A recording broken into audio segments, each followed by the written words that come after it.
ये देखिए इधर कुछ क्या बोले, दोबारा बोलूं? हाँ। तुम्हारे ऐप पे सेल डिवीजन वाला क्वेश्चन आया होगा। आया है ना? कल तुम्हारा एग्जाम है ना सेल साइकिल सेल डिवीजन का, तो घर जाके एक बार सॉल्व कर लेना।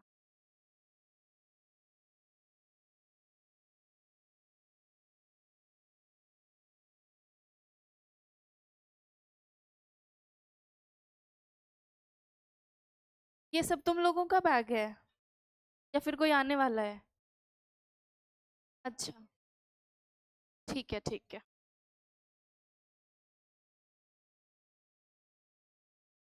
चलो,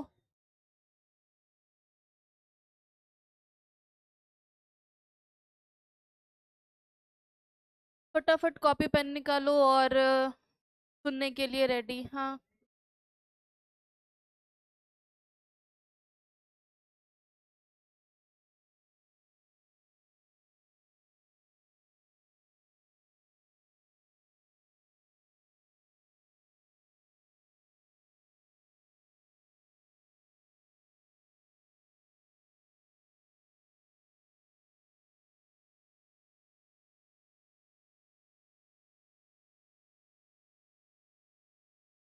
सारे लोग रेडी हैं सुनने के लिए? तुम लोगों की बातें कंप्लीट हो गई हो तो मैं मेरी बातें कर लूं? आज्ञा है? Thank you. बताओ क्या पढ़ाया था लास्ट क्लास में? हाँ, वाह, बहुत अच्छी। पता है मुझे बायोलॉजिकल क्लासिफिकेशन चल रहा है। टॉपिक तो बताओ। Five kingdom classification. किसने बताया था फाइव किंगडम क्लासिफिकेशन के बारे में? ईयर? किन बेसिस पे किंगडम बनाया गया था?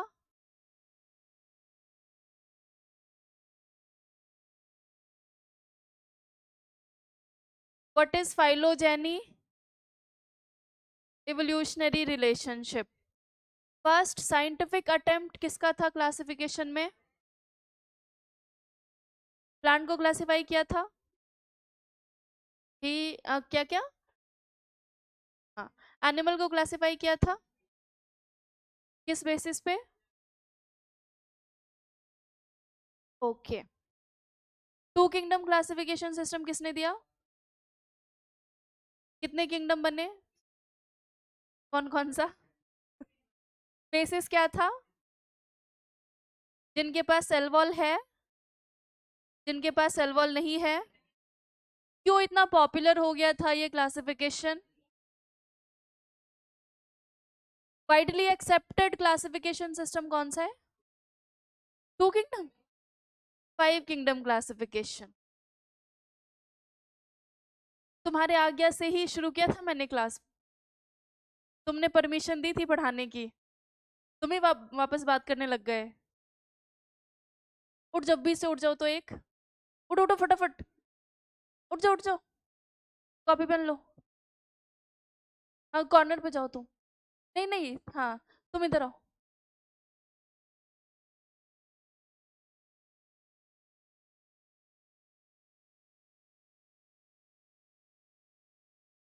5 किंगडम के नाम क्या क्या हैं?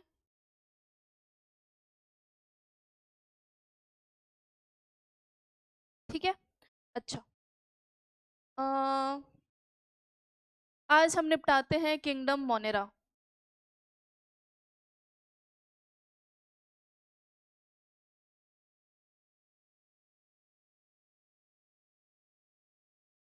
चलो ध्यान दो, कुछ बातें और है जो आर एच विटेकर के क्लासिफिकेशन के लिए कहनी है मुझे। हमने फाइलोजेनी टर्म यूज किया था। कौन सा टर्म यूज किया था? फाइलोजेनी का मतलब क्या होता है? उधर से लास्ट। फाइलोजेनी का मतलब? नहीं थे तुम क्लास में? क्लास में थे, लास्ट क्लास में? नहीं थे? तो बात क्यों कर रहे हो तुम? किस दुनिया में खोए हुए हो? ध्यान नहीं है तुम्हारा क्लास में? इनको देखो। हम आर.एच. विटेकर ने फाइलोजेनी इवोल्यूशनरी रिलेशनशिप को कैसे बताया था इन 5 किंगडम्स में, उसकी बात करने वाले। सिर्फ जो फोकस्ड ग्रुप है ना इस क्लास में, ये यहाँ पे बैठा रहता है, और ये वाला इधर बातें चल रही है, उधर बातें चल रही है, पता नहीं क्या बातें चल रही है कि नीट में तो ऑल इंडिया रैंक 1 मेरा ही आएगा।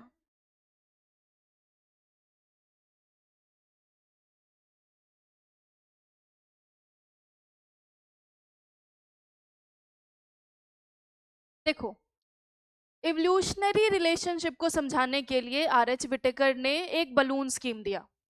बलून स्कीम में वही काम किया गया है जो याद है तुमने, हम 5 किंगडम को कैसे डिफरेंशिएट किए थे।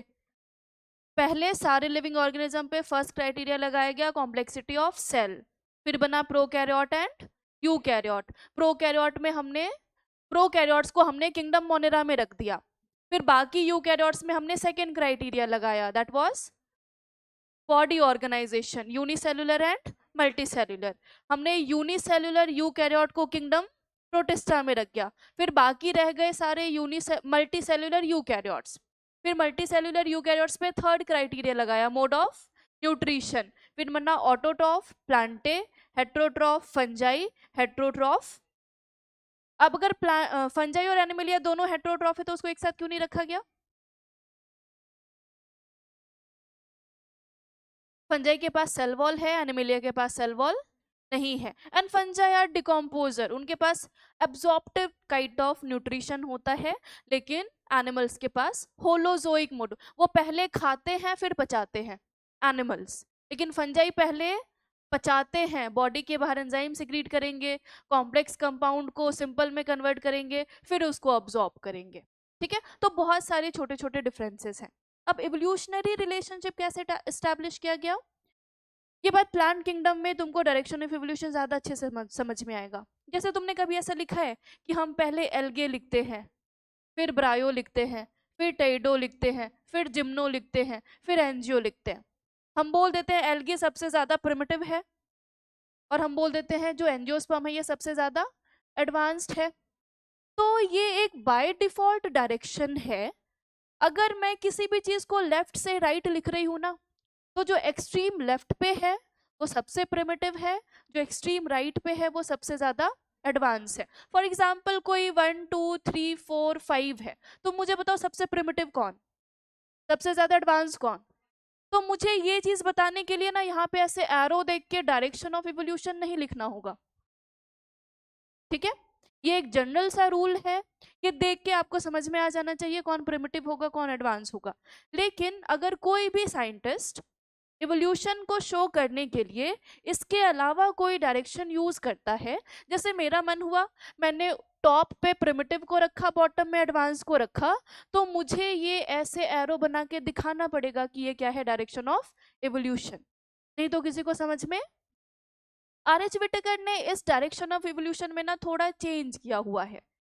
आर.एच. विटेकर का जो बलून स्कीम है ये डायरेक्शन ऑफ इवोल्यूशन को दिखाता है बॉटम टू टॉप। अब बलून स्कीम नाम क्यों दिया गया है, इन्होंने ऑर्गेनिज्म को कुछ बलून्स बना के कैटेगराइज किए, जैसे एक बलून बना दिया यहाँ पे, बलून है सर्कल नहीं। अब यहाँ पे तुमने फर्स्ट क्राइटेरिया अप्लाई किया which is mode of nutrition, कहाँ से, सेल स्ट्रक्चर, जिसको हम कॉम्प्लेक्सिटी ऑफ सेल भी लिखते हैं। इसके इस लेवल के नीचे जो भी होंगे वो प्रोकैरियोट्स होंगे। कौन होंगे, प्रोकैरियोट्स, और किंगडम का नाम मोनेरा। ठीक है, और इस लाइन के ऊपर जितने भी हैं वो सारे क्या हैं, यूकैरियोट्स। ठीक है, फिर यहाँ पे एक बलून बनाया गया है, ये बलून थोड़ा ज्यादा सुंदर है इस तरीके से। ठीक है, हाँ इधर ध्यान दो। अब इस लेवल पे, एक लेवल पे रखना,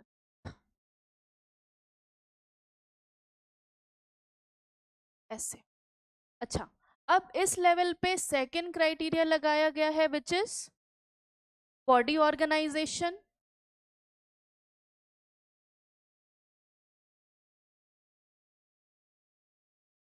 इस लेवल के नीचे जितने वो सारे यूनिसेल्युलर, और इसके ऊपर जितने वो सारे मल्टीसेल्यूलर, मतलब unicellular eukaryote and multicellular eukaryote. अच्छा, यूनिसेल्युलर यूकैरियोट में किस किंगडम को रखा? किंगडम प्रोटिस्टा, तो इस वाले बलून में आ जाएगा क्या प्रोटिस्टा। इसके बाद थर्ड क्राइटेरिया लगा दिया गया है mode of nutrition. Mode of nutrition में हम लिखेंगे ऑटोट्रॉफिक, हेटेरोट्रॉफिक एंड हेटेरोट्रॉफिक। ठीक है, अब यहाँ पे डिसाइड कैसे करें कहाँ पे प्लांटे को रखना है, कहाँ पे एनिमल। ऑटोट्रॉफिक्स आर प्लांट्स, प्लांट्स क्या है मतलब किंगडम प्लांटे, प्लांट्स नहीं लिखते प्लांटे लिखते। यहाँ पे हमने लिख दिया फंजाई को और यहाँ पे हमने लिख दिया एनिमेलिया को। ठीक है, और ये बताता है डायरेक्शन ऑफ इवोल्यूशन कैसे। यहाँ से एक एरो निकालो, प्रोटिस्टा से लेके तुम जाओ प्लांटे तक। मतलब ये वाली जो ग्रुप आई है उसमें सबसे प्रिमिटिव कुछ मॉनरन्स होंगे, उससे इवॉल्व होके कौन आया होगा प्रोटिस्टा, इससे इवॉल्व होके कौन आया होगा प्लांटे। एक सिंपल सा एग्जांपल देती हूँ। मॉनरन्स में साइनोबैक्टीरिया फोटोसिंथेसिस करते हैं, blue green algae oxygenic photosynthesis. प्रोटिस्टेंस में डायटम्स डाइनोफ्लैजिलेट्स, क्राइसोफाइट्स डाइनोफ्लैजिलेट फोटोसिंथेटिक है, तो इसी से इवॉल्व होके कौन आए होंगे प्लांट्स। ये बात समझ में आई। इस तरफ चलो, heterotrophic Monera Protista then fungi. Monerans में तुम्हारी एनसीईआरटी लिखती है मेजॉरिटी ऑफ बैक्टीरिया हेट्रोट्रॉफ्स। ठीक है, यहाँ पे प्रोटिस्टा में कुछ मेंबर्स हेट्रोट्रॉफ्स हैं जैसे कि स्लाइम मोल्ड्स प्रोटोजोअन्स। ठीक है, और यूग्लिना सनलाइट के एब्सेंस में हेट्रोट्रोपिज्म शो करता है, प्रीडेटर बन जाता है। तो किससे फंजाई का एवोल्यूशन हुआ होगा स्लाइम मोल्ड से, क्योंकि स्लाइम मोल्ड्स फ्रूटिंग बॉडी बनाता है which is similar character to fungi. ये डायरेक्शन समझ में आया। ठीक है, अब बात हो गई क्या यूग्लिना। यूग्लिना की पोजीशन बहुत ही गड़बड़ है। कोई बोलता है फोटोसिंथेसिस करता है तो बॉटनिस्ट को दे दो, कोई बोलता है प्रीडेटर भी तो है जूलॉजिस्ट को दे दो। ठीक है, आर.एच. विटेकर ने यूग्लिना के पोजीशन को क्लासिफिकेशन में क्लियर किया है। उन्होंने बोला क्राइटेरिया बस एक है, यूनिसेल्युलर यूकैरियोट होना, और जो भी यूनिसेल्युलर यूकैरियोट है उसको कहाँ पे रखा जाएगा किंगडम प्रोटिस्टा में। ठीक है, अब हम बात करते हैं एनिमेलिया की। ठीक है, अच्छा देखो मॉनरल्स के पास सेल वॉल है, क्या है, तुम ये मत बोलना माइकोप्लाज्मा। माइकोप्लाज्मा के पास ट्राई लेयर्ड सेल मेम्ब्रेन होता है। तुम नहीं बोल सकते कि माइकोप्लाज्मा से कोई इवॉल्व होके प्रोटिस्टा बना होगा, उस प्रोटिस्टा से इवॉल्व होके कोई एनिमेलिया बना होगा। ठीक है, क्योंकि अगर यहाँ से इवोल्यूशन होता तो माइकोप्लाज्मा का सेल वॉल एनिमेलिया जैसा दिखता, बाइलेयर्ड लिपिड बाइलेयर होता, लेकिन यहाँ पे सेल मेम्ब्रेन कैसा है ट्राई लेयर्ड है। तो तुम पढ़ते हो कुछ प्रोटोजोन्स, नहीं कुछ कुछ क्या सारे protozoans they are primitive relative of animals. ठीक है, तो जब आपको एनिमल का एवोल्यूशनरी डायरेक्शन दिखाना है तो एनिमल कहाँ से इवॉल्व हुए हैं प्रोटिस्टा से। ठीक है, हम ये line clear cut line differentiate नहीं कर सकते कि इन तीनों में सबसे ज्यादा एडवांस कौन, ये अपने अपने लेवल के एडवांस फॉर्म्स हैं। ठीक है, मतलब बैक्टीरिया से ज्यादा एडवांस कौन, और कुछ प्रोटिस्टन जो कहाँ पे किस डायरेक्शन में जा रहे हैं प्लांट्स। अब प्लांट्स में सबसे ज्यादा एडवांस कौन एंजियोस्पर्म, एंजियोस्पर्म में सबसे ज्यादा एडवांस कौन मोनोकॉट्स। ठीक है, ऐसे ही फंजाई में सबसे ज्यादा एडवांस कौन deuteromycetes, sorry basidiomycetes, because deuteromycetes is not natural class, it is a formed class. ठीक है, और वैसे ही एनिमल में सबसे ज्यादा एडवांस कौन कॉर्डेट्स, उसमें भी होमोसेपियंस हम सबसे ज्यादा एडवांस है। ये बात समझ में आई, तो ये लेवल समझ में आया। अगर तुमसे कोई पूछता है कि पांचों किंगडम में सबसे ज्यादा एडवांस किंगडम कौन सा है, फिर वही गलती कर रहे हो तुम। एनिमेलिया को कैसे एडवांस बोल दिया, तुम बोलोगे कि किसके बारे में पूछ रहे हो, अगर प्लांट के बारे में पूछ रहे हो तो एंजियोस्पर्म, अगर फंजाई के बारे में पूछ रहे हो तो, और अगर एनिमेलिया के बारे में पूछ रहे हो तो। ये बात समझ में आई। अच्छा, अब यहाँ पे क्या हो सकता है कि दोनों हेट्रोट्रॉफिक है ना, तो क्या इसका पोजीशन इंटरचेंज हो सकता है, वैसे तो पोजीशन इंटरचेंज नहीं हो सकता। कोई कभी गलती से इनका लोकेशन चेंज ना कर दे, इसलिए आर एच विटेकर ने यहाँ पे फोर्थ क्राइटेरिया लगा दिया है, इकोलॉजिकल रोल। अच्छा, ये क्राइटेरिया उन 5 क्राइटेरिया में नहीं है जिसने 5 किंगडम बनाया है। ये क्राइटेरिया इसलिए बनाया है, कल को कोई एनिमेलिया और फंजाई का लोकेशन क्या ना कर दे, चेंज ना कर दे। तो हम इकोलॉजिकल रोल फिक्स कर देंगे ना। प्लांट्स ऑटोट्रॉफिक है, मतलब इकोलॉजी में प्रोड्यूसर है, पढ़ते हो ना, producer, primary consumer, secondary consumer, top carnivore, top consumer, पढ़ते हो ना ये सारी चीजें। फंजाई, इनको इकोलॉजी में डीकॉम्पोजर का नाम दिया गया है, डिकॉम्पोजिशन करता है। और जो एनिमल्स हैं उनको इकोलॉजी में कंज्यूमर का नाम दिया गया है। ठीक है। अब आप इन दोनों की लोकेशन चेंज नहीं कर सकते। हो सकता है हेट्रोट्रोपिज्म देख के कोई इंटरचेंज कर देता, लेकिन एनिमल को तुम डिकम्पोजर्स नहीं बोल सकते। ये बात समझ में आई। अब हम यहाँ पे डायरेक्शन ऑफ इवोल्यूशन कैसे बताएं, क्योंकि लेफ्ट टू राइट नहीं जा रहे हैं, तो हम यहाँ पे क्या लगाएंगे, एक एरो ऊपर की तरफ, और यहाँ पे लिख देंगे डायरेक्शन ऑफ एवोल्यूशन। ठीक है। ये पहली बार नहीं है किसी ने एवोल्यूशनरी क्लासिफिकेशन किया है, फाइलोजेनी को यूज किया है। सबसे पहले फाइलोजेनेटिक क्लासिफिकेशन किसी और साइंटिस्ट ने दिया हुआ है, आर एच विटेकर तो बहुत बाद में आए। 1800 में किसी ने फाइलोजेनेटिक क्लासिफिकेशन दे दिया है। अब यहाँ पे मैं नहीं पढ़ाऊंगी, तो वो सारी चीजें प्लांट किंगडम में पढ़ेंगे हम। ये बात समझ में आई। ठीक है। बेंथामेन हुकर, नहीं, बेंथामेन हुकर का क्लासिफिकेशन फाइलोजेनेटिक नहीं था, यही उसके क्लासिफिकेशन का ड्रॉबैक था। आगे बढ़ेंगे हम, इसको नोट करो।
दिसंबर में आ रही है?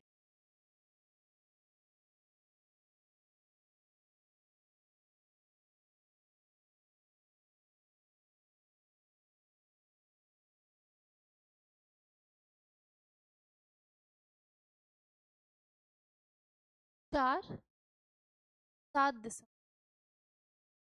तब तक तो बहुत सारा चैप्टर खत्म, होपफुली।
लिख लिया है सबने?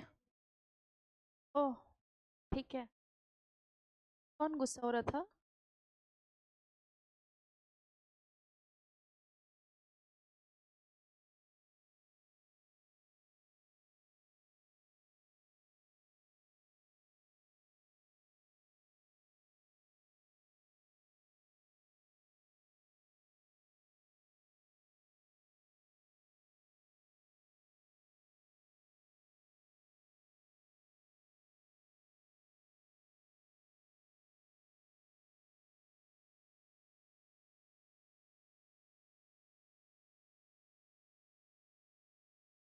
इनके बीच और इसका कनेक्शन प्रोटेस्टा माना जाता है।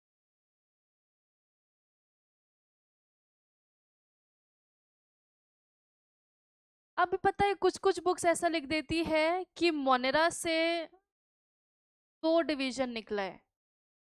आर्की बैक्टीरिया, बैक्टीरिया से दो डिवीजन निकला, Archie bacteria and eukaryotes.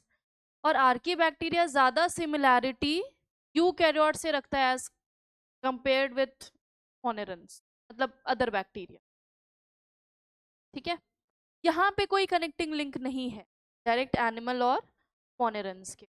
Animals के प्रिमिटिव रिलेटिव प्रोटोजोअन्स। यहाँ पे चाहो तो तुम लिख भी सकते हो प्रोटोजोअन्स।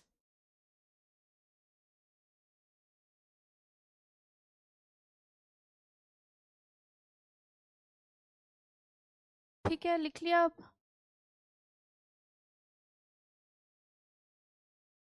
कौन कौन लिख रहा है?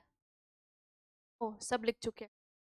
चलो एक एक और बात जो इस सेक्शन के लास्ट पैराग्राफ में लिखा हुआ है, उससे पहले 6 डोमेन है लेकिन हम 5 किंगडम 2 किंगडम पढ़ चुके हैं।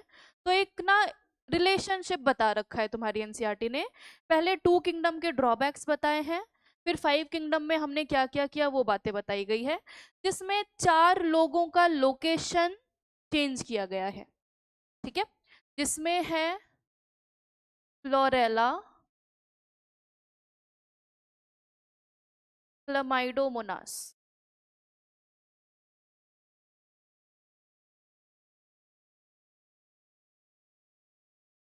अच्छा, क्लोरेला क्लोमाइडोमोनास दोनों यूनिसेलुलर है। कैसे?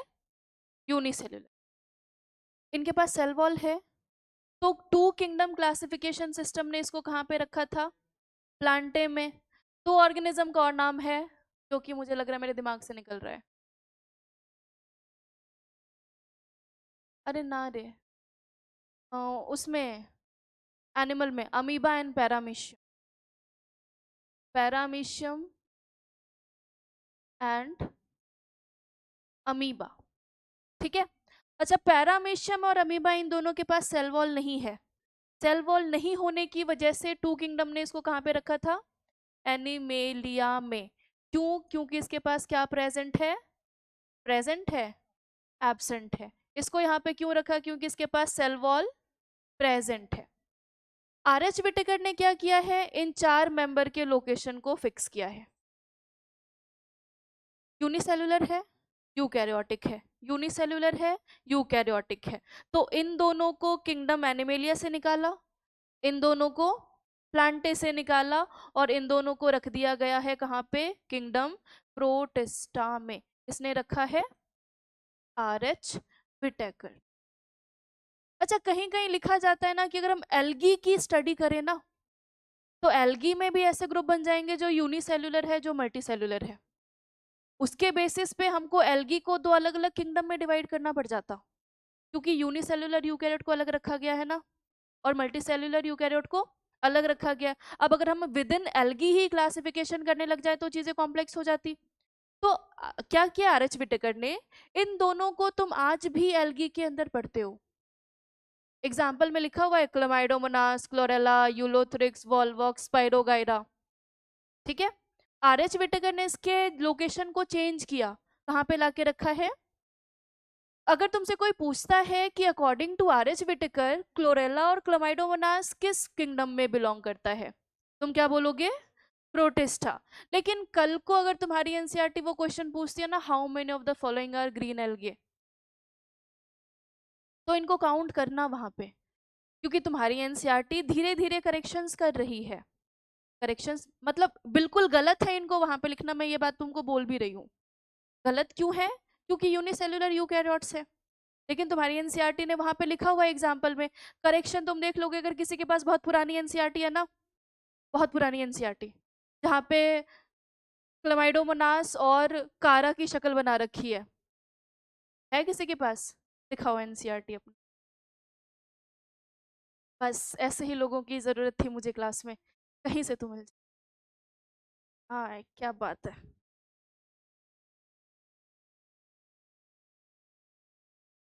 ये दिख रहा है तुमको? ये क्लमाइडोमोनास की शक्ल है, किसकी? नहीं दिख रहा? दिख रहा है ना? और ये कारा है, क्या है? कारा। अब तुम्हारी एनसीईआरटी तुम नया एडिशन देखो, क्लमाइडोमोनास की शक्ल हटा दी गई है। कारा तो वैसे भी मल्टीसेलुलर एल्गे है, इसके बगल में यूलोथ्रिक्स या फिर स्पाइरोगायरा का शक्ल दे रखा है, यूलोथ्रिक्स की शक्ल दे रखी है। ठीक है, तो एनसीईआरटी करेक्शंस कैसे कर रही है?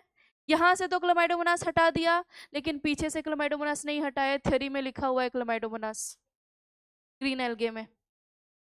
ठीक है, तो जैसे जैसे टाइम टू टाइम तुम्हारी एनसीईआरटी में बहुत सारी गलतियां हैं और उसको क्या किया जाएगा? सुधार किया जाएगा। तो ये बात को ध्यान में रखना। क्लोरेला को भी पढ़ते तुम कहाँ पे हो? एल्गी में एग्जाम्पल है, लेकिन किस किंगडम से बिलोंग करता है? डिफरेंस समझ में आया? तो कल को अगर सामने तुम्हारे ऐसा क्वेश्चन आ जाए तो मेरे पास लेके मत आना किसको प्रोटिस्टा माने किसको एल्गी माने। ये बात समझ में आ रही है? अगर पूछे आर एच विटेकर ने इसको कहाँ रखा है? प्रोटिस्टा में, लेकिन कल को अगर एल्गी में काउंट करना पड़ जाए तो काउंट करेंगे। ये बात क्लियर है? अच्छा, नेक्स्ट जो है हमारे पास है सिक्स किंगडम क्लासिफिकेशन,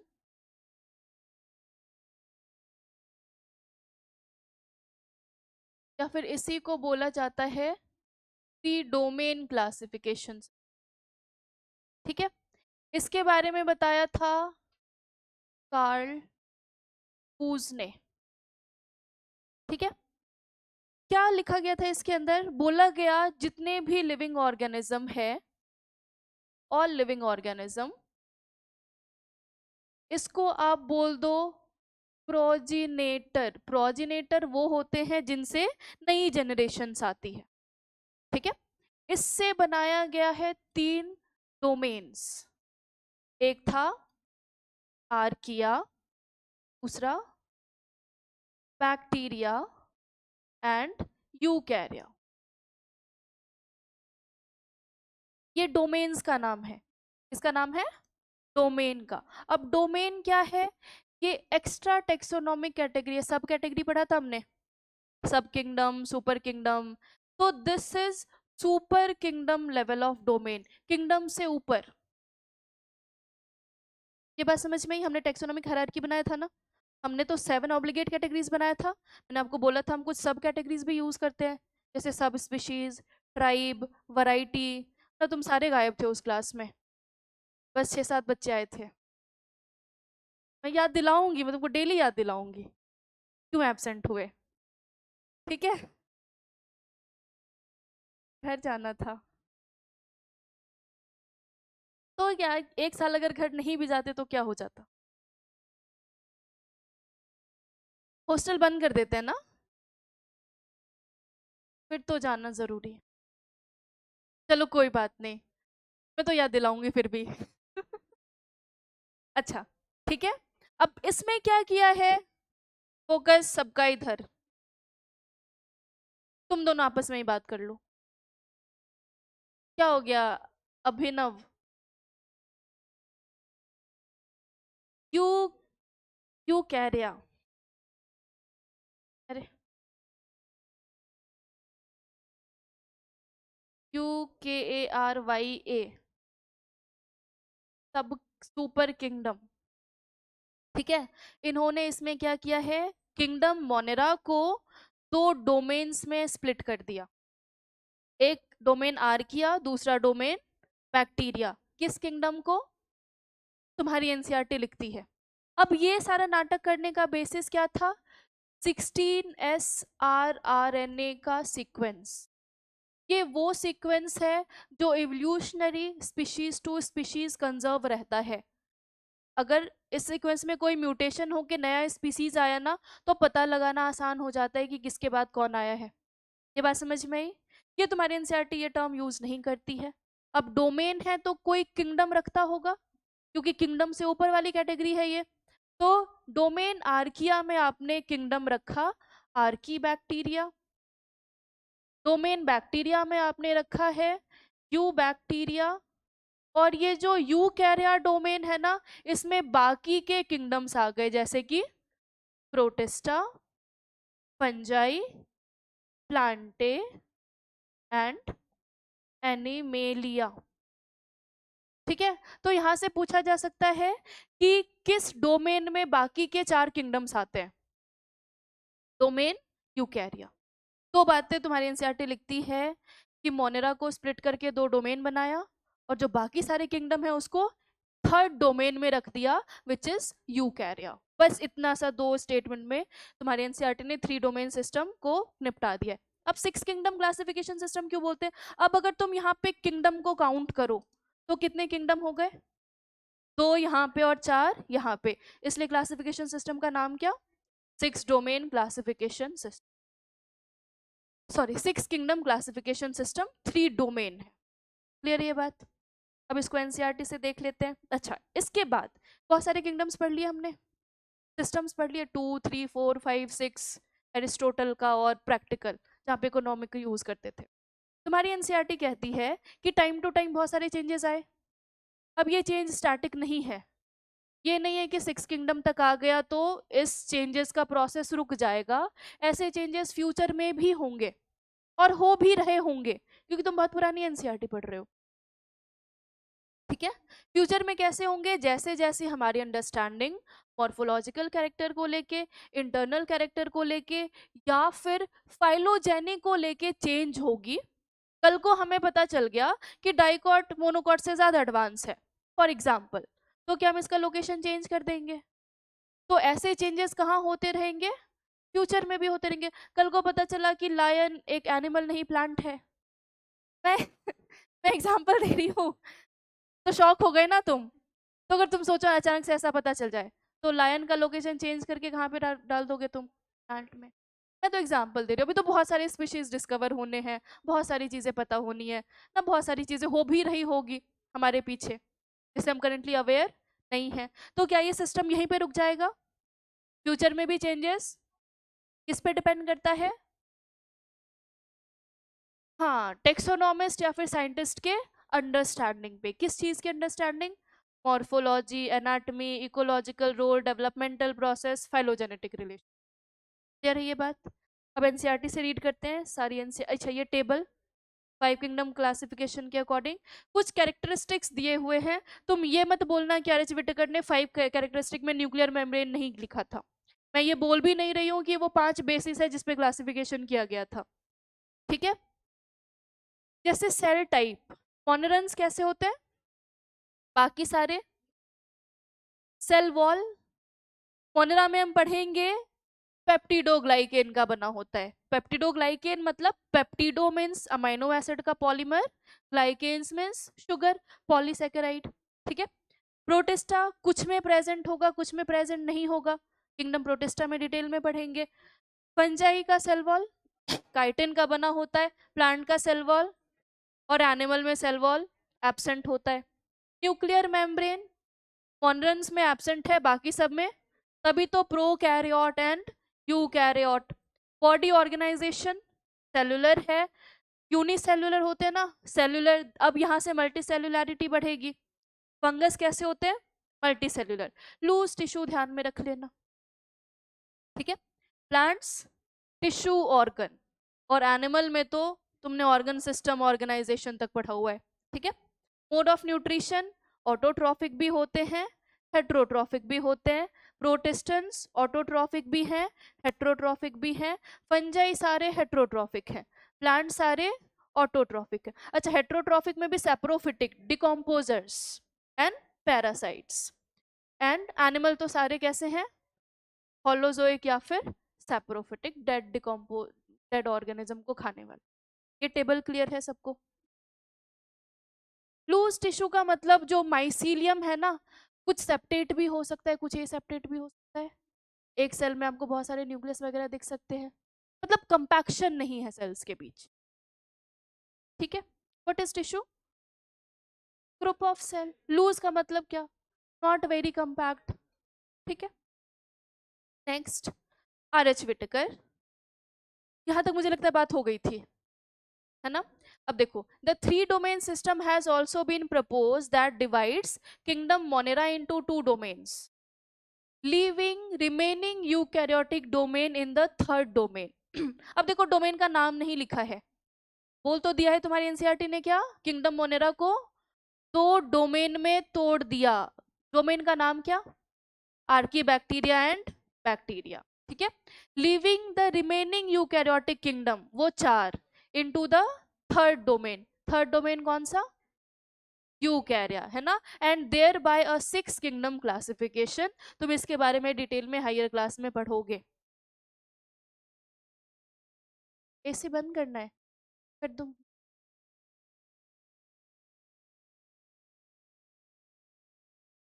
हाँ, चले आगे। अब देखो, ये वाला जो पैराग्राफ है ना, इसका ये जो इनिशियल पॉइंट्स हैं, ये टू किंगडम क्लासिफिकेशन का ड्रॉबैक है, क्योंकि तुम्हारी एनसीईआरटी ने 5 और 6 डोमेन के नीचे रखा हुआ है, तो बच्चे कंफ्यूज हो जाते हैं कि 5 किंगडम की बात चल रही है। इस पैराग्राफ में 2 किंगडम की बात होगी, इसके बाद वाले पैराग्राफ में 5 किंगडम की अच्छाइयां बोली जाएगी। क्लियर है? इसको समझो, तुम पढ़ोगे तो तुमको अब समझ में आ जाएगा। Let us look at this 5 kingdom classification to understand the issues and consideration that influence the classification system. Earlier classification system, 2 kingdom की बात हो रही है। अर्लियर मतलब क्या? 2 किंगडम। ठीक है, included bacteria, blue green algae. Blue green algae कौन? Cyanobacteria, fungi, mosses, fern, gymnosperm and the angiosperm under plants. मतलब जिनके पास भी सेल वॉल था, उनको कहाँ पे रख दिया गया? प्लांट में रख दिया गया। The character that unified this whole kingdom was that all organism included had cell wall in their cell. Statement clear है? This placed together groups which were widely different in other characteristics. अब सोचो ना, fungi और algae को तो तुमने साथ में रख दिया, एक कैरेक्टर सेम है, सेल वॉल, वो भी सेम नहीं है कॉम्पोजिशन में। फंजाई का काइटिन है और एल्गी का सेल्यूलोज, गैलेक्टेंस, मैनन्स, कैल्शियम कार्बोनेट। पढ़ लिया तुमने सेल वाले चैप्टर में, इसलिए पूछ। ठीक है, इसके अलावा बाकी बहुत सारे फीचर हैं वो जो डिफरेंट है। फिर से रीड करते हैं। This place together group which widely deferred in other characteristics, it brought together prokaryotic bacteria and the blue green algae cyanobacteria, ये यूनिसेल्युलर है। ठीक है, with other group which were eukaryotic, दोनों प्रोकैरियोटिक है। इसको किसके साथ रख दिया? देखो ना, यहाँ पे लिखा है ना, कहाँ गया? Bacteria and blue green algae, इसको तुमने यूकैरियोट के साथ रख दिया। ठीक है, हाँ पढ़ रहे थे हम। It also grouped together the unicellular organism and the multicellular ones. Say for example, Chlamydomonas unicellular है and Spirogyra filamentous है, multicellular है, were placed together under algae. ठीक है, वैसे अभी भी तुम Chlamydomonas को algae में ही पढ़ते हो, ये बात मैं ऑलरेडी क्लियर कर चुकी हूँ। ठीक है, this classification did not differentiate between heterotrophic group fungi and the autotrophic green plant, though they also showed a characteristic difference in their wall composition. The fungi had chitin in their cell wall, while the green plants had a cellulosic cell wall. When such characteristics were considered, अब हम बात करें 5 kingdom की, 5 kingdom में इन सारे बुराइयों पर क्या किया गया है? ध्यान दिया गया है। The fungi were placed in separate kingdom, kingdom fungi. ठीक है, all prokaryotic organism were group together under kingdom Monera and unicellular eukaryotic organism were placed in kingdom protista. Kingdom protista has brought together Chlamydomonas chlorella, earlier placed in algae within plant and both having cell wall with paramecium and amoeba, which were earlier placed in the animal kingdom, which lack cell wall. ये बात समझ में आई? It has put together organism which in earlier classification were placed in different kingdom. इस ये अलग kingdom में थे और ये अलग किंगडम में थे, इन दोनों को सेम किंगडम में ला दिया गया. This happened because the criteria for classification changed, and this type of changes will take place in future too, depending on the improvement in our understanding of characteristic and evolutionary relationship. Over time, an attempt has been made to evolve a classification system which reflect not only morphological, physiological, and reproductive similarity, but it also phylogenetic, that is based on evolutionary relationship. यहाँ से पूछ दिया जाता है what is the meaning of phylogeny. ठीक है, अब बोला इस चैप्टर में हम क्या क्या पढ़ने वाले हैं. मोनेरा प्रोटिस्टा फंजाई, और किंगडम प्लांटे में तुम प्लांट पढ़ोगे, किंगडम एनिमेलिया में तुम एनिमेलिया पढ़ोगे. तो अब हम क्या स्टार्ट करेंगे. ये किसी को किसी भी स्टेटमेंट में कोई दिक्कत है तो पूछ लो. पक्का इधर वाले लोग. चलो,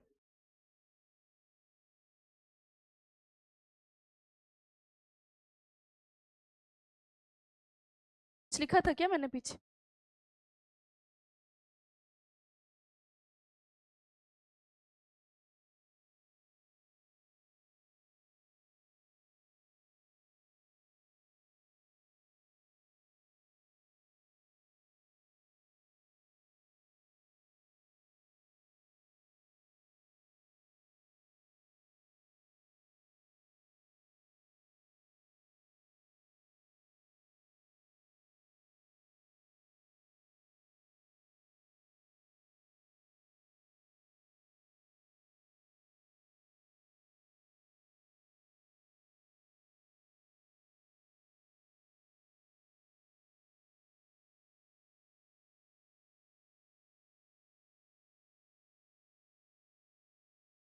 फैन ऑफ कर दूं.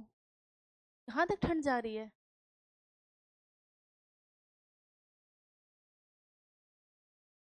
कैसे चलता है ये सिस्टम.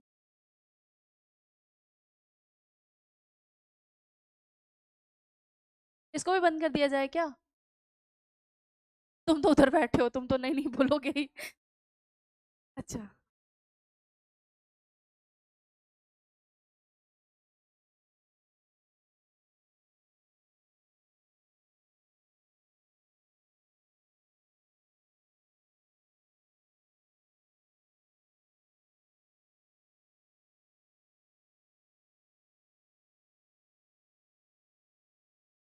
ये लिख लिया. कौन कौन लिख रहा है. काफी लोग लिख रहे हैं.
लिख लिया.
प्रोजेनेटर उनको बोला जाता है जो इनके कॉमन एंसेस्टर हो।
लिख लिया सबने?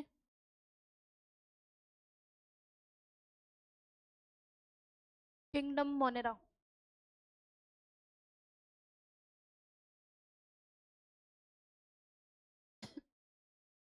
ठीक है, 3 वर्ड है। Monera, prokaryotes and bacteria. इन तीनों वर्ड का मीनिंग क्लियर कर सकते हो?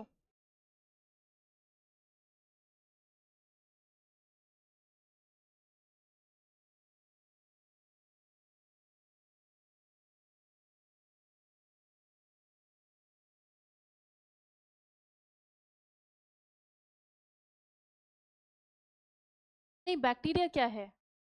बैक्टीरिया किसका नाम है?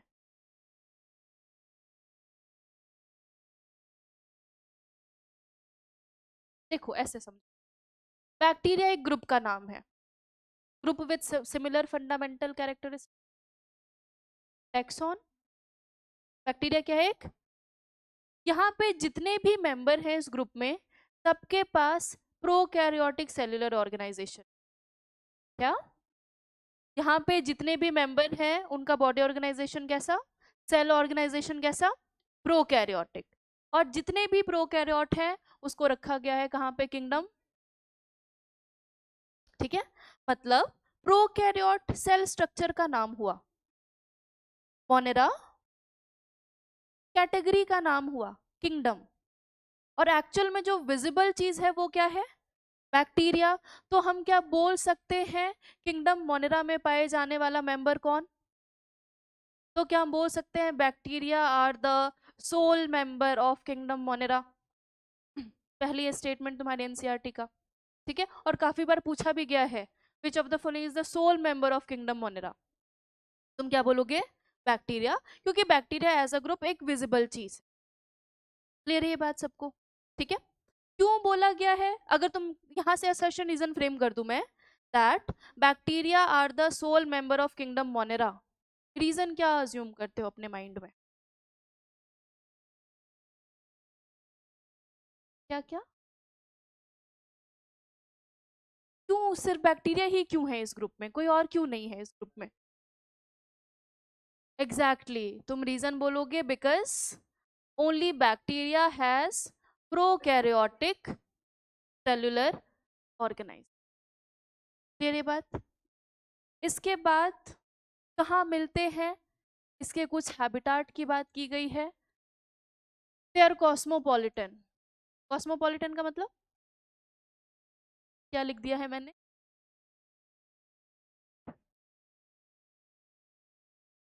बहुत परेशान कर। कॉस्मोपॉलिटन, या फिर तुम ओमनी प्रेजेंट भी बोल सकते हो, एक ही बात है। जो हर जगह प्रेजेंट हो, जैसे कि एयर, वाटर, सॉइल, स्नो में मिल जाएंगे, थर्मल वेंट्स में मिल जाएंगे, डेजर्ट में मिल जाएंगे, ठीक है। सॉइल में मिल जाए, अच्छा सॉइल तो लिख दिया मैंने, सॉइल में मिल जाएंगे।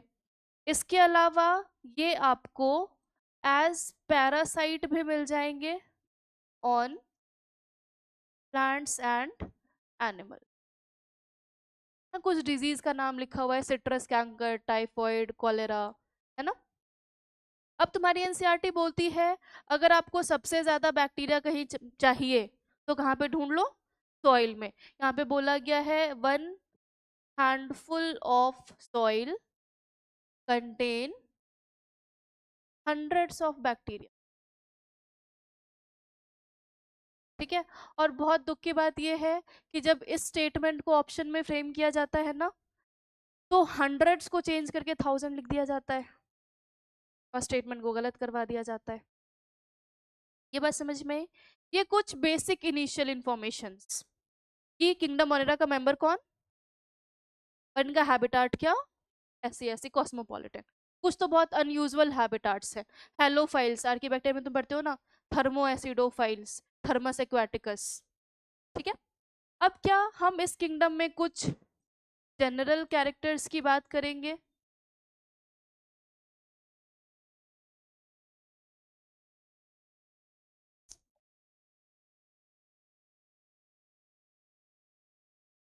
और बाद में इस किंगडम को कैटेगरी में डिवाइड करके Archie bacteria, Archie bacteria and you bacteria kingdom को कर देंगे खत्म। अब जनरल कैरेक्टरिस्टिक्स क्या क्या है तुम्हारी टेबल का पहला पॉइंट, सेल वॉल, ठीक है। जो बैक्टीरिया का सेल वॉल होता है ये बना होता है पेप्टिडोग्लाइकेन का। अच्छा, इस पेप्टिडोग्लाइकेन का ही दूसरा नाम प्यूरीन है। पेप्टिडोग्लाइकेन का मतलब क्या, it is polymer of amino acid. Peptide पढ़ते हो ना तुम, dipeptide, tripeptide, polypeptide. Polypeptide is protein, ठीक है। और ग्लाइकेन का मतलब क्या, सैकेराइड, शुगर, पॉलीसैकेराइड। इसलिए तुम्हारी एनसीईआरटी लिखती है कि their cell wall is made up of polysaccharide with amino acid, ठीक है। अगर हम इसके नेक्स्ट कैरेक्टरिस्टिक्स की बात करेंगे तो वो है सेल मेम्ब्रेन। और सेल मेम्ब्रेन में मुझे ज्यादा बताने की जरूरत नहीं है।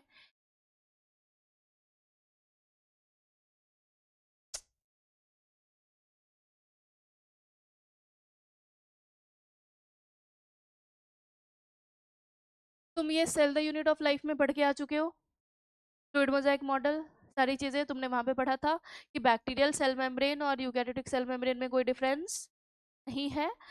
ये तो हम जनरल किंगडम के कैरेक्टर की बात कर रहे हैं। जब हम डिफरेंट डिफरेंट बैक्टीरिया की भी बात करेंगे तो एक छोटा सा डेविएशन आता है, वो जो माइकोप्लाज्मा है उसका ट्राई लेयर्ड सेल मेम्ब्रेन होता है। बाकी जो मेम्ब्रेन का कॉम्पोजिशन है इनका वो किसके जैसा है, यूकैरियोट के जैसा। मतलब किसका बना हुआ है, lipid, protein and some amount of carbohydrate. Carbohydrate का जिक्र बहुत कम किया जाता है, इन दोनों का जो अमाउंट है वो ज्यादा है, इसलिए आप इसको डायरेक्टली लिपोप्रोटीन भी बोल सकते हो, लिपोप्रोटीन, ठीक है। इसके अलावा जो इंटरेस्टिंग बात है वो है इनके न्यूक्लियस की। क्या इनके पास न्यूक्लियस होता है, न्यूक्लियस क्या है, एब्सेंट। लेकिन उस रीजन का नाम जहाँ पे क्या प्रेजेंट है, डीएनए प्रेजेंट है, हमने नाम रख दिया है न्यूक्लियोइड।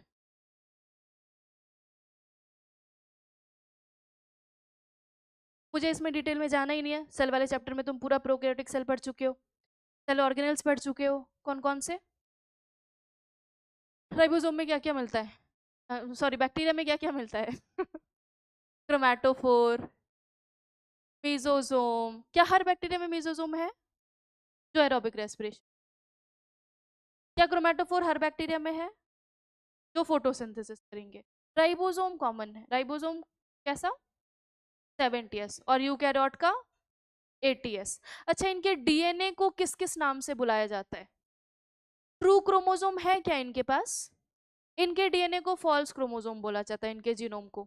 फॉल्स क्रोमोसोम क्यों? क्योंकि हिस्टोन नहीं है ना इनके पास, तो उसकी packaging in the form of chromosome नहीं हो पाया, वो लार्ज लूप्स के फॉर्म में पैक्ड है। एमबीआई वाले चैप्टर में लिखा हुआ है, अरे लिखा हुआ है वहां पे, तुम्हारी एनसीईआरटी लिखती है ना कि देखो इनके न्यूक्लियस के में न्यूक्लियर मेम्ब्रेन नहीं है, नहीं है ना। यूकैरियोट के न्यूक्लियस में न्यूक्लियर मेम्ब्रेन है। फायदा क्या था? न्यूक्लियर मेम्ब्रेन होने की वजह से डीएनए इंटैक्ट है न्यूक्लियस के अंदर।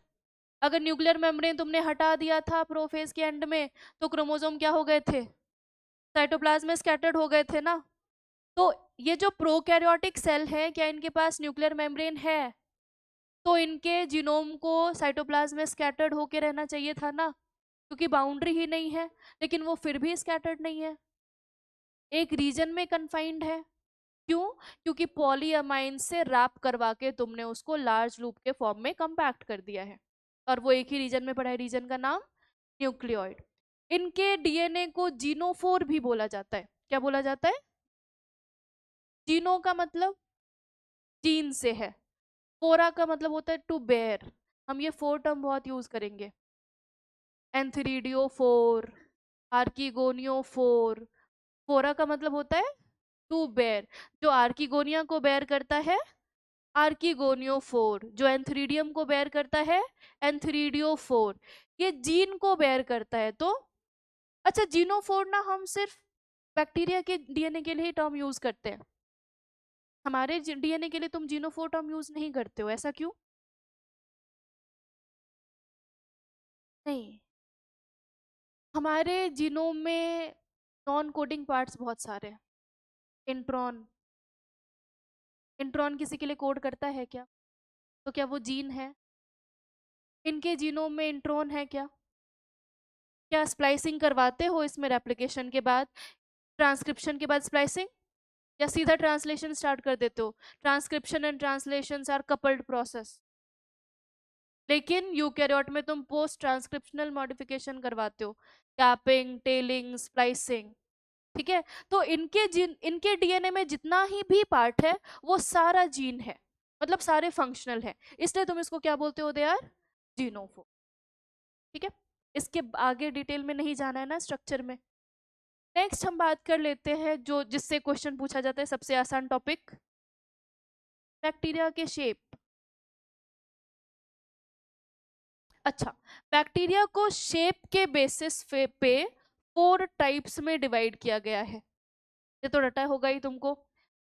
एक होता है स्फेरिकल, स्फेरिकल वाले बैक्टीरिया को क्या बोलते हैं? कोकस, प्लूरल इज कोकाई ना, ऐसे दिखेंगे। दूसरा हो गया रॉड शेप्ड, इनको बोलते हैं बैसिलस, प्लूरल हो गया बैसिलाई। अच्छा, बैसिलस वाले की शक्ल में तुम्हारी एनसीईआरटी ने एंडोस्पोर दिखा रखा है, तो ये शक्ल याद रखेंगे। ठीक है, नेक्स्ट हो गया स्पाइरल, स्पाइरेलम, प्लूरल हो गया स्पाइरेला। ठीक है, ये ऐसे बना रखा है और इसके दोनों एंड में फ्लैजिला दिखा रखा है ना। और जब किसी भी बैक्टीरियल सेल के दोनों एंड में बंच में फ्लैजिला होता है, उसको बोला जाता है लोफोट्राइकस। क्या बोलते हैं? लोफोट्राइकस। मैं इसलिए ये सारे टर्म यूज करी हूँ क्योंकि शक्ल दे रखा है, एनटीए वाले कुछ भी कर सकते हैं। ठीक है, और लास्ट हो गया कॉमा शेप्ड, इसको बोला जाता है विब्रियम, प्लूरल हो गया विब्रियो। बेचारे चाहते तो स्पाइरल शेप होना थे, लेकिन कंप्लीट टर्न नहीं ले पाए, कॉमा शेप रह गए, विब्रियो कॉलेरी। ठीक है, तो पहले तो तुम इतना चेप, ये इसमें बस लिख लेना, बैक्टीरिया आर द सोल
ये लिखना है बस, ये सब नहीं कर दिया ये।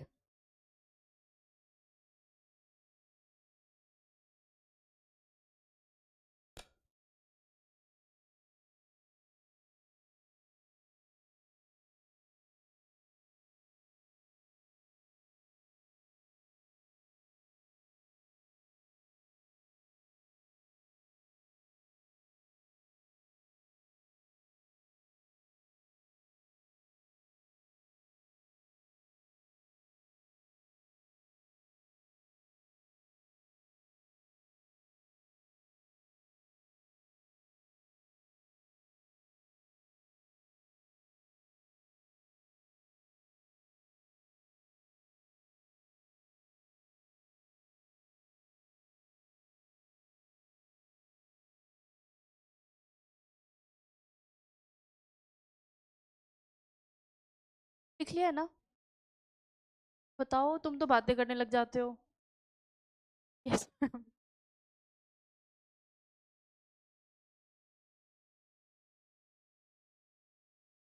अच्छा, पॉलीसेकेराइड कौन सा होता है, पढ़ लिया होगा तुमने सेल वाले में। N acetyl glucosamine, N acetyl muramic acid.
बात कर रहा है जो मेरे पकड़ में नहीं है। ओ, फिर ठीक है।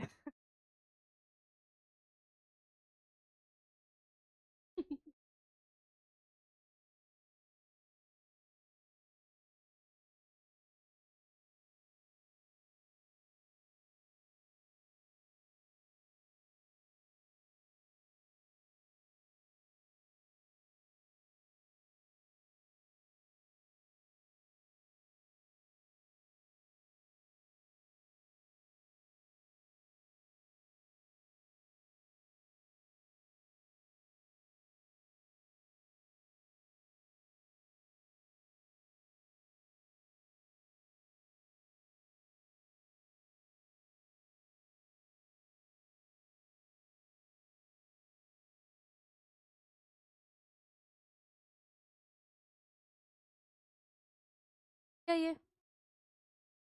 कौन कौन लिख रहा है अभी भी? जल्दी।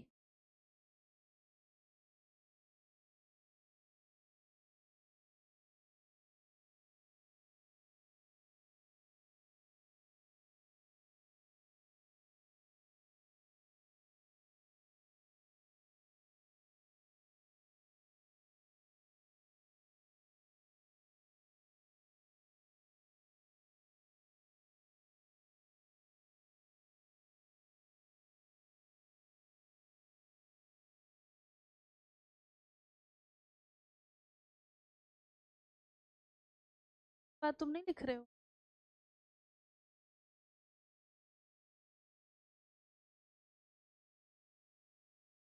नींद ज्यादा इम्पोर्टेंट।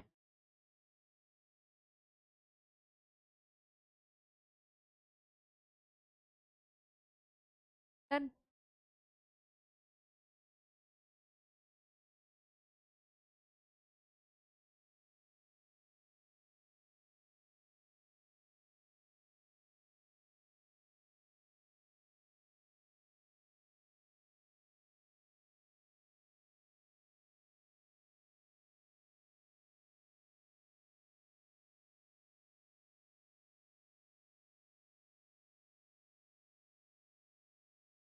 तुम यहाँ से वहां कब चले गए? ठंड लग रही?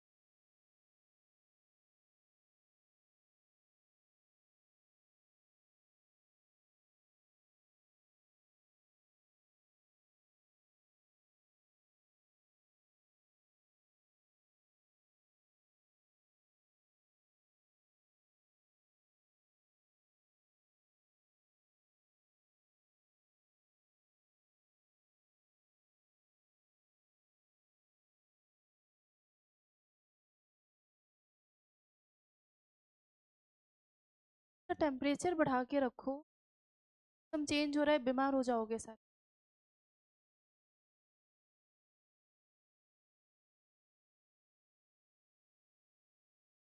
तो सामने आ रहा होगा हवा। अच्छा, तुम्हारे सामने भी है?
किसी सिम्बायोटिक बैक्टीरिया का नाम बता सकते हो जो सिम्बायोटिक एसोसिएशन बना के रहता है? नॉस्टॉक। किसके साथ एसोसिएशन था इस? लाइकन वो एल्गी और फंजाई है। कोरोलॉइड रूट याद है? कहाँ पे मिलता है? साइकस। राइजोबियम पता है किस प्लांट के साथ एसोसिएट? में हो गया, लिख लिया।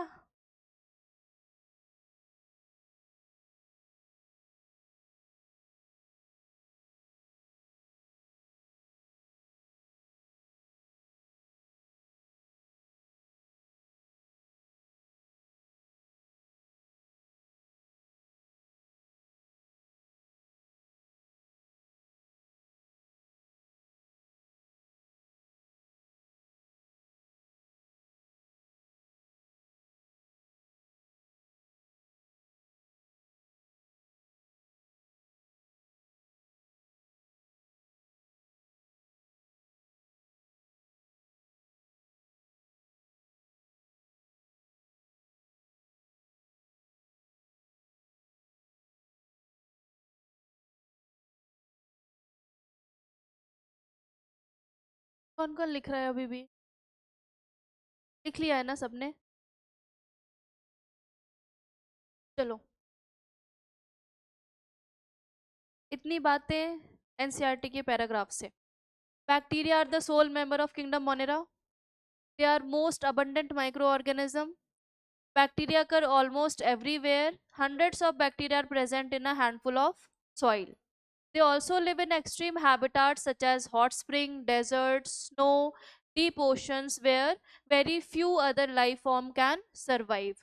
Many of them live in or on other organism as parasites. Bacteria are grouped under four categories based on their shape. The spherical कोकस, rod shape bacillus, comma shape विब्रियम and spiral spirillum. ये शक्ल दिखा रखी है इनकी। ये cocci bacillus में spore याद रखना, मोस्ट कॉमनली बैसिलस ज्यादातर स्पोर बनाते हैं। और फ्लैजिलम स्पाइरला के पास दिखा रखा है, और विब्रियो कॉमा शेप। ठीक है। अच्छा, इसके बाद ये वाला जो पैराग्राफ है, इसको समझने के लिए हमको समझना पड़ेगा बैक्टीरिया में मोड ऑफ न्यूट्रिशन। ये 5th पॉइंट है क्या, या 6th? 5th।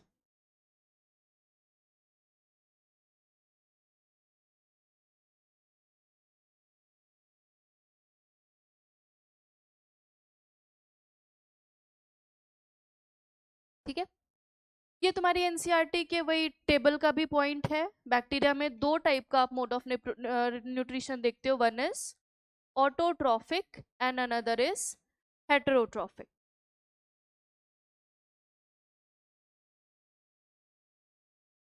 ठीक है, अगर इन दोनों कैटेगरीज में बात की जाए तो सबसे ज्यादा अबंडेंसी है हेटेरोट्रॉफिक की।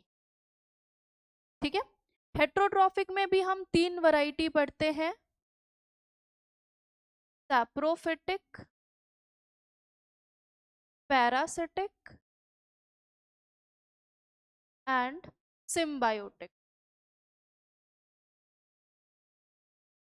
ठीक है, सैप्रोफिटिक वो जो डेड ऑर्गेनिक मैटर से अपना फूड ऑब्टेन करेंगे, पैरासिटिक वो जो लिविंग ऑर्गेनिज्म पे एज अ पैरासाइट रहते हैं, उसे न्यूट्रिशन ऑब्टेन करते हैं, और सिम्बायोटिक जो किसी अदर ऑर्गेनिज्म के साथ सिम्बायोटिक एसोसिएशन बना के रहते हैं, जैसे नॉस्टोक हो गया, एनाबिना हो गया, क्या नाम था, राइजोबियम हो गया। ठीक है, और बहुत सारे हैं, नाइट्रोजन फिक्सेशन करते हैं, ऑसिलेटोरिया, ओलोसिरा, बहुत सारा ऐसा नाम है जो कि हमारे एनसीईआरटी में है, जिम्नोस्पर्म वाले चैप्टर में। ठीक है, तो पढ़ेंगे उसको भी। अच्छा, ऑटोट्रॉफिक को पढ़ते हैं। ऑटोट्रॉफिक का मतलब जो अपना खाना खुद बनाते हैं। अब खाना खुद बनाने के लिए एनर्जी चाहिए, क्योंकि अगर किसी भी चीज का फॉर्मेशन करते हो तो एनर्जी देना पड़ता है, ब्रेक डाउन करते हो तो एनर्जी रिलीज होती है। अब एनर्जी का सोर्स क्या है, उसके बेसिस पे तुमने ऑटोट्रॉफिक बैक्टीरिया को 2 कैटेगरी में कैटेगराइज किया है। अगर एनर्जी लाइट से आ रही है तो तुम बोलोगे फोटो ऑटोट्रॉफिक। ठीक है, और अगर एनर्जी लाइट से ना मिलके केमिकल के ब्रेकडाउन से हो रहा है तो तुम इसको बोलोगे कीमो ऑटोट्रॉफिक। ठीक है, अब देखो प्लांट फोटोसिंथेसिस थोड़ा बहुत भी याद है, सनलाइट देते थे, क्लोरोफिल ए का इलेक्ट्रॉन एक्साइड करवाते थे, क्या करते थे? अच्छा, फिर उस लाइट को यूज करके इलेक्ट्रॉन की वैकेंसी को फुलफिल करने के लिए वाटर की स्प्लिटिंग करते हैं। वाटर से 2 molecule of water, 4H plus, 4 electron plus O2, और ये जो इलेक्ट्रॉन है इसको तुम यूज कर लेते हो PS2 में, पढ़ेंगे आगे चल के अगर रिकॉल नहीं हो पा रहा है। मतलब आप लाइट को यूज करके वाटर की फोटोलाइसिस करवा रहे हो इलेक्ट्रॉन को रिप्लेस करने के लिए। अब बात तो ये है कि एनर्जी किस सोर्स से आ रहा है, वो 2 है, या तो लाइट या तो केमिकल। अब लाइट को यूज करके किस ऑक्सीडाइजिंग कंपाउंड का ब्रेकडाउन करके इलेक्ट्रॉन निकाल रहे हो, उसके बेसिस पे भी हम इसको फर्दर कैटेगराइज करते हैं। अगर लाइट के प्रेजेंस में इनऑर्गेनिक कंपाउंड का ब्रेकडाउन हो रहा है तो इसको बोला जाता है फोटोलिथोट्रॉफिक। लाइट यूज किया, किसको तोड़ा? इनऑर्गेनिक कंपाउंड को, वहां से इलेक्ट्रॉन निकाला, फोटो सिस्टम चलाया, फोटोसिंथेसिस किया। ठीक है, दूसरा हो सकता है फोटो ऑर्गेनोट्रॉफिक, अगर आप लाइट को यूज करके ऑर्गेनिक कंपाउंड का ब्रेकडाउन कर रहे हो। इसका एग्जांपल मैं क्यों बता रही हूँ, तो दैट मैं तुमसे फोटोसिंथेसिस में पूछ पाऊँ। 2 नाम लिखा है वहां पे वॉन नील के एक्सपेरिमेंट में, purple sulphur bacteria and purple sulphur bacteria and green sulphur bacteria. तुम याद करो वहां पे वॉन नील ने बोला था ये H2S का ब्रेकडाउन करते हैं, है ना। ये इससे रिलीज होता है 2H plus plus 2 electron plus sulphur, तभी तो प्रूव हुआ था हाइड्रोजन डोनर वाटर नहीं, CO2 नहीं वाटर है, क्योंकि इनमें ऑक्सीजन नहीं क्या रिलीज हो रहा है, सल्फर रिलीज हो रहा है। ये बात समझ में आई? ऐसी इस टाइप के फोटोसिंथेसिस को बोला जाता है एनऑक्सीजेनिक फोटोसिंथेसिस। ठीक है। बैक्टीरिया में एक वैरायटी है साइनोबैक्टीरिया की, वो ऑक्सीजेनिक फोटोसिंथेसिस करते हैं, मतलब वो लाइट को यूज करके वाटर की स्प्लिटिंग करवाते हैं, जिसकी वजह से क्या रिलीज होता है, ऑक्सीजन रिलीज होता है। ऐसा ही काम लाइट को यूज करके अगर ऑर्गेनिक कंपाउंड का होता है तो आप उसको क्या बोलते हो, फोटो ऑर्गेनोट्रॉप्स। जैसे इसमें नाम आ जाता है purple non sulphur bacteria and green non sulphur. Non sulphur का मतलब ये कोई इनऑर्गेनिक कंपाउंड नहीं, ऑर्गेनिक कंपाउंड का ब्रेकडाउन करेंगे। ये बात समझ में आई?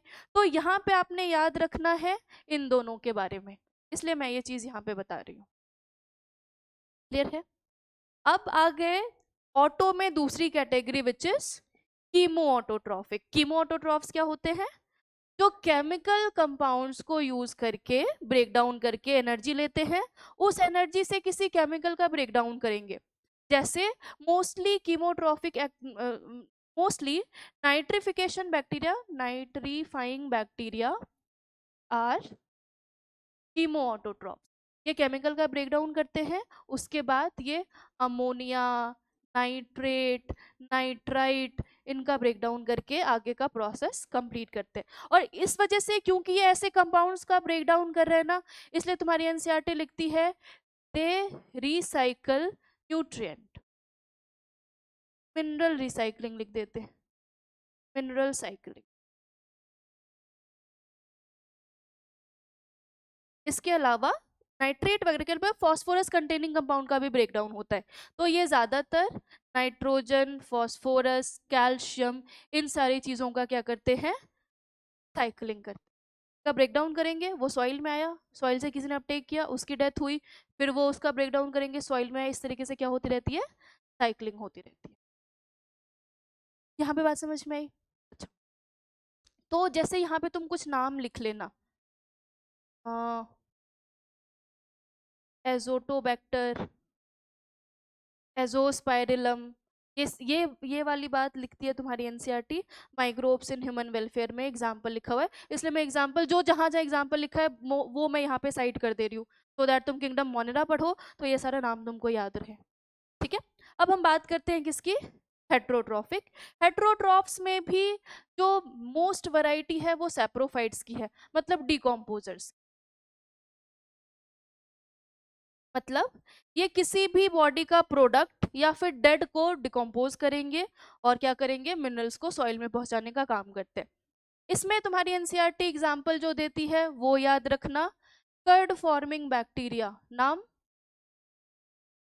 लैक्टोबैसिलस या फिर लैक्टिक एसिड बैक्टीरिया, और antibiotic producing bacteria, they are heterotrophic in nature. Parasite के बारे में हम 4 नाम आगे लिखेंगे और सिम्बायोटिक के बारे में भी लिखेंगे, फिलहाल तो इतना लिखो। ये बात समझ में आई?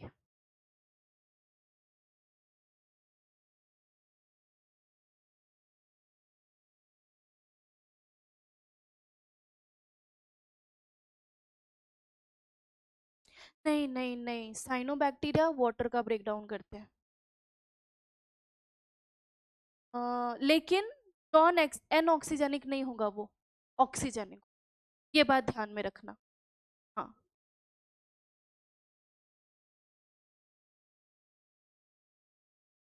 ल्यूट्रोमाइसिटिस तो फंजाई है, हम बैक्टीरिया की बात कर रहे हैं।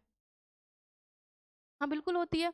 तो fungi and bacteria decomposer of ecosystem.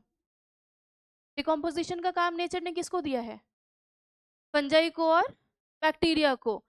काम का बंटवारा कर रखा है, फंजाई तुम प्लांट बेस्ड प्रोडक्ट का डिकम्पोजिशन करो, बैक्टीरिया तुम एनिमल बेस्ड प्रोडक्ट का डिकम्पोजिशन करो। कभी तुमने घर के प्लांट बेस्ड खाने पे बैक्टीरिया, मतलब ब्रेड पे देखा है फंजाई ग्रो कर जाता है?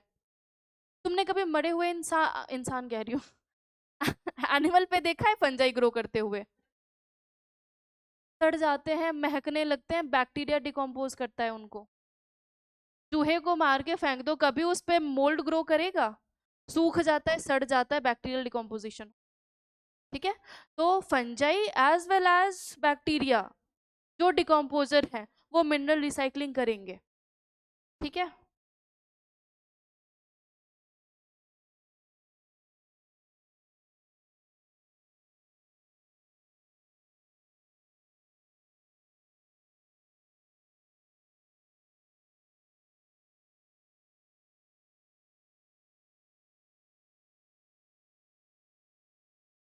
तुम ऐसे लिखना कि इन दोनों के नीचे तुम्हारा स्पेस बच जाए, थोड़ा थोड़ा, 2-3 लाइन लिखने का।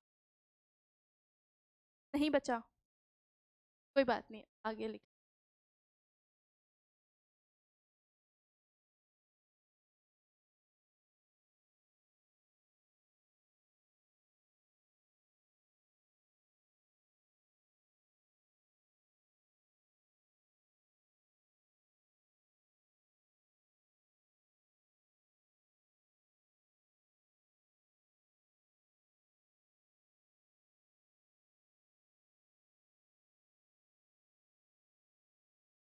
वैसा तो नहीं है तुम्हारी छुट्टी हो जाएगी अभी? तो सोच रहे हो क्या तुम?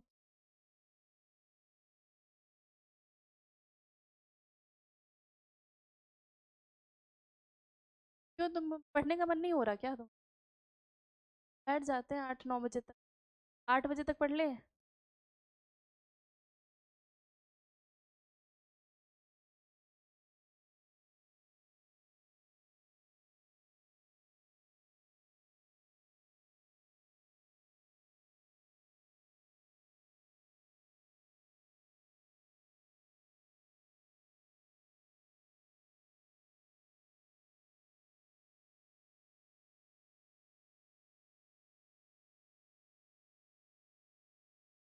ऑटोट्रॉफ और हेटरोट्रॉफ में सबसे ज्यादा कौन? हेटरोट्रॉफ में सबसे ज्यादा कौन डिकम्पोज?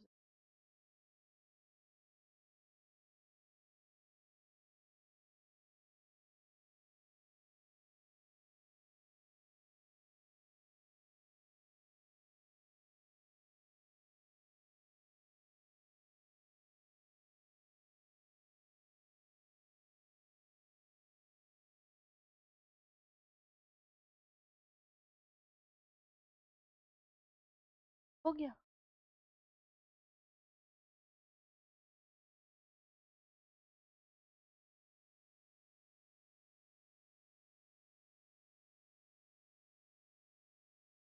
स्टेटमेंट।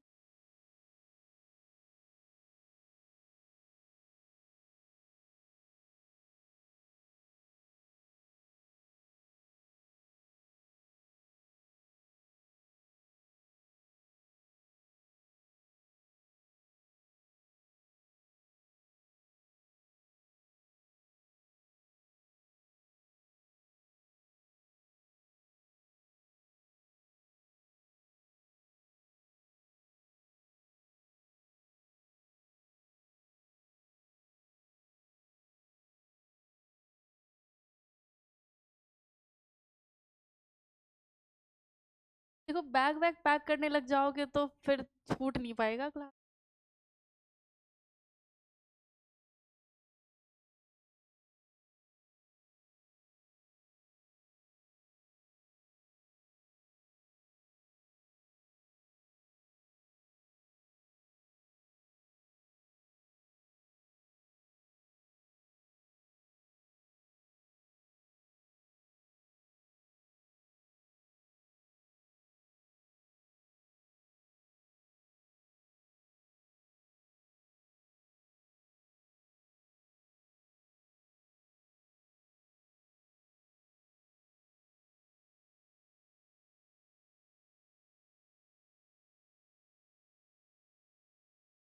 क्या हो गया, क्या पता नहीं?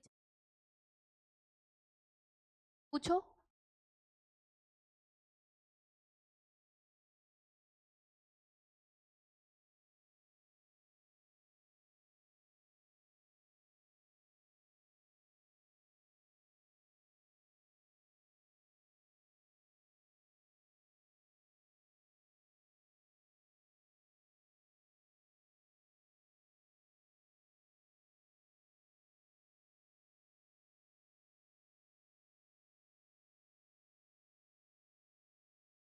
अरे तुम लिख रहे हो ना अभी?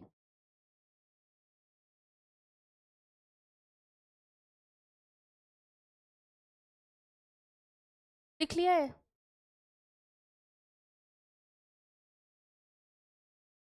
अब इसको करेंगे डिलीट।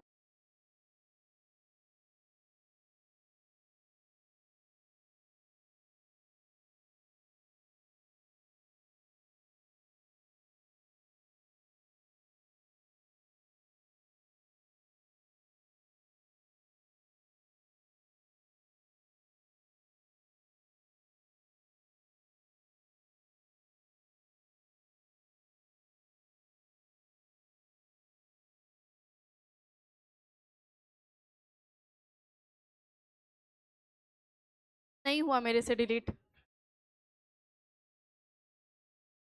तो मैं क्या कर रही थी? ओ